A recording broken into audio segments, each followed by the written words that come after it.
Assalamualaikum warahmatullahi wabarakatuh dan selamat sejahtera. Nama saya Muhammad Arif Zikri bin Muhammad Afizi.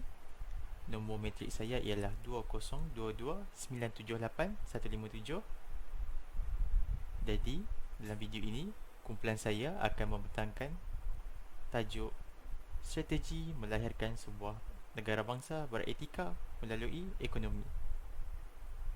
Assalamualaikum warahmatullahi wabarakatuh. Nama saya Muhammad Fadil Alif bin Abdul Rahman. Nombor student saya 2022972 851. Assalamualaikum warahmatullahi wabarakatuh. Nama saya Nurin Adlina binti Muhammad Nazri dengan kad matrik 2022947239. Assalamualaikum, nama saya Nuraina Syamina binti Rosisam. Nombor matrik 2022905835.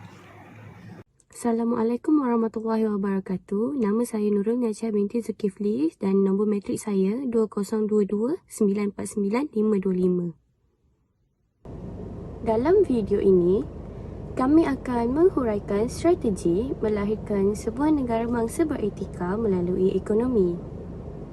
Baiklah, apa itu ekonomi? Ekonomi, menurut Kamus Dewan Bahasa, bermaksud ilmu berkaitan pengeluaran, pengagihan, penggunaan barang-barang dan perkhidmatan. Malaysia mempunyai cabang ekonomi yang sangat luas. Antaranya, ekonomi perdagangan, ekonomi pertanian, ekonomi penternakan dan banyak lagi.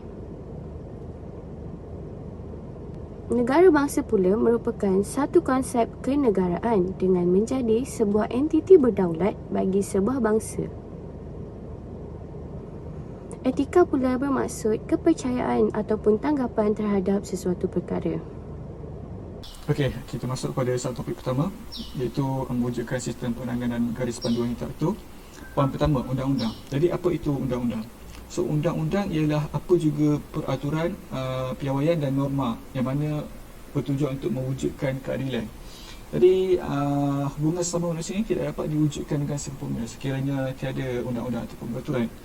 Rasanya kita dapat lihat di mana di negara-negara dunia yang mana undang-undang dan garis panduan tidak menjadi pasak utama, dan kesannya menyebabkan negara mereka menjadi kacau belau disebabkan oleh golongan-golongan yang tidak beretika dan bertanggungjawab ini, sekaligus merobek keharmonian negara. Okay. Selain itu, undang-undang juga dia menggalakkan pertumbuhan ekonomi secara bersih, iaitu ekonomi yang jauh daripada rasuah dan perkara-perkara buruk yang lain. Okay. Seterusnya, dengan adanya ekonomi bersih ini dapat melahirkan golongan para peniaga, usahawan yang beretika dan bertanggungjawab dengan moral yang baik, sekaligus dapat melahirkan sebuah negara bangsa yang mempunyai etika moral yang baik. Okay. Seterusnya, kita tengok contoh di Malaysia. Di Malaysia telah diwujudkan beberapa garis panduan dalam menjalankan perniagaan. Contohnya, Etika Amalan Perniagaan Malaysia (EAPM) yang mana telah dilancarkan oleh Menteri Perdagangan dan Perindustrian Malaysia pada tahun 8 November 1983. Dan garis panduan ini telah pun ditambah baik dari semasa ke semasa untuk mengikut arus perubahan, dan di mana pada Mac 2015 telah pun diadakan kod etika perniagaan yang baru, iaitu Etika Perniagaan Malaysia. Dan di dalam garis panduan ini diwujudkan terdapat 10 prinsip yang digariskan. Sebagai contohnya, prinsip larangan memberi dan menerima rasuah. Okay, dengan adanya prinsip ini, ia menggalakkan para peniaga usahawan menjalankan ekonomi secara bersih dan jauh daripada benda-benda buruk yang mana yang akan melahirkan sebuah masyarakat ataupun golongan-golongan yang tidak beretika. Akhir kata, pihak bertanggungjawab perlulah memastikan undang-undang dan garis panduan ini disusun dengan teratur dan dikaji sebelum dilaksanakan. Okay, supaya dan juga pelaksanaannya itu perlu menjadi lebih efisien. Okay, dengan memupuk dan mendidik elemen etika pada golongan, pada sebuah bangsa, sambil bertegas dalam penguasaannya, bangsa yang tidak beretika dapat diubah jadi kepada bangsa yang beretika dengan aktiviti-aktiviti yang dijalankan ini, dengan garis panduan juga undang-undang yang wujud. Isu berkaitan pengangguran di kalangan siswaza sering diperkatakan di kalangan masyarakat dan boleh dianggap sebagai satu kegagalan sistem pendidikan peringkat tinggi negara dalam melahirkan graduan yang memenuhi keperluan ekonomi. Walaupun banyak penambahbaikan telah dilaksanakan bagi mengukuhkan lagi tahap kebolehpasaran siswaza di IPTA, masih terdapat lagi banyak rungutan yang dikemukakan oleh para majikan tentang kualiti para graduan ini. Antara rungutan yang sering dikemukakan oleh para majikan adalah kelemahan para graduan dalam aspek kemahiran insaniah, soft skills seperti kemahiran komunikasi, penguasaan bahasa Inggeris dan sebagainya.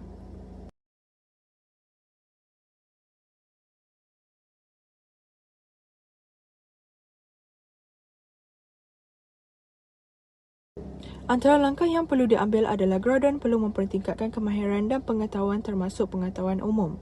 Para graduan perlu menonjolkan pengetahuan dan kemahiran yang berkaitan dengan pengajian yang diikuti, termasuklah pengetahuan semasa tentang isu-isu yang berlaku di dalam negara dan antarabangsa. Seterusnya, melibatkan diri secara aktif di dalam kegiatan sukarelawan. Kerja sukarelawan merupakan salah satu kaedah pembelajaran di luar kelas. Pelibatan di dalam kerja-kerja sukarelawan mampu membentuk dan membangunkan kedua-dua kemahiran penting iaitu soft skills dan hard skills yang sangat diperlukan oleh majikan. Dan terakhir sekali adalah berfikir secara kritikal, di mana graduan perlu membuat perancangan strategik dan mula bertindak dengan melengkapkan diri dengan segala kemahiran yang diperlukan untuk memudahkan laluan mereka memperolehi kerjaya impian. Seterusnya, tadbir urus yang baik juga boleh melahirkan sebuah negara bangsa beretika melalui ekonomi. Jadi, apakah itu tadbir urus? Tadbir urus ialah proses membuat suatu keputusan dan proses di mana keputusan tersebut dilaksanakan atau tidak. Konsep tadbir urus ini berpusat kepada tanggungjawab pemerintah dan badan-badannya untuk memenuhi keperluan orang ramai berbanding kumpulan terpilih dalam masyarakat. Oleh itu, beberapa elemen utama yang perlu ada bagi menatijahkan suatu tadbir urus yang baik bagi sebuah negara.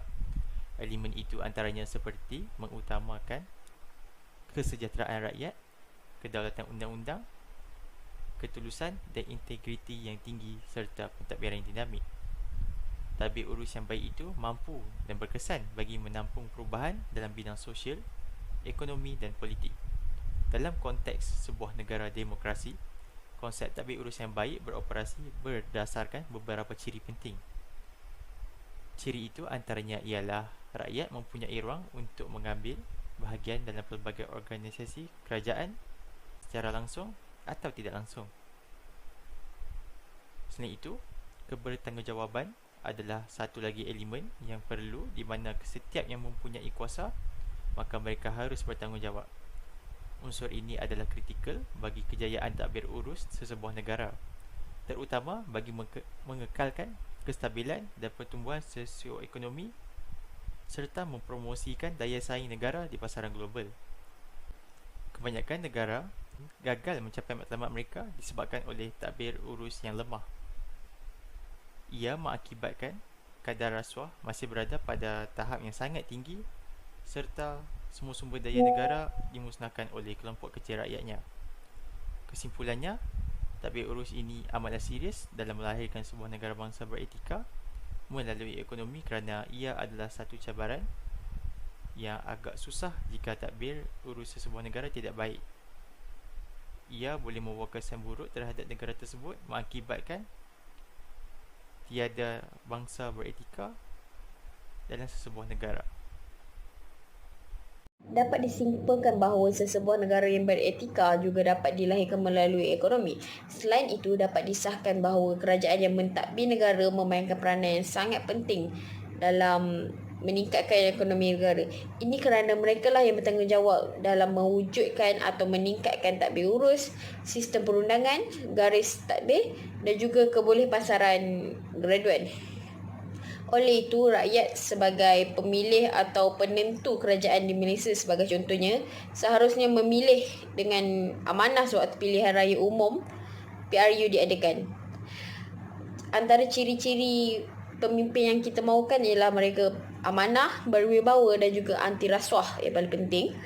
Dengan pemerintah atau kerajaan yang berwibawa serta berkemampuan yang telah dipilih rakyat sebagai contoh, tidak dapat dipungkiri bahawa mereka akan mengeluarkan lebih banyak strategi-strategi yang cemerlang demi menjadikan Malaysia ini sebuah negara yang beretika melalui ekonomi. Dengan mencontohi negara-negara seperti Arab Saudi sebagai contoh, Malaysia mampu untuk menjadi salah satu negara yang mempunyai bangsa beretika melalui ekonomi. Oleh itu, dengan bangkitnya nama Malaysia secara ekonomi di mata dunia, secara international, agama Islam juga akan mengembang seiring dengan kenaikan nama Malaysia.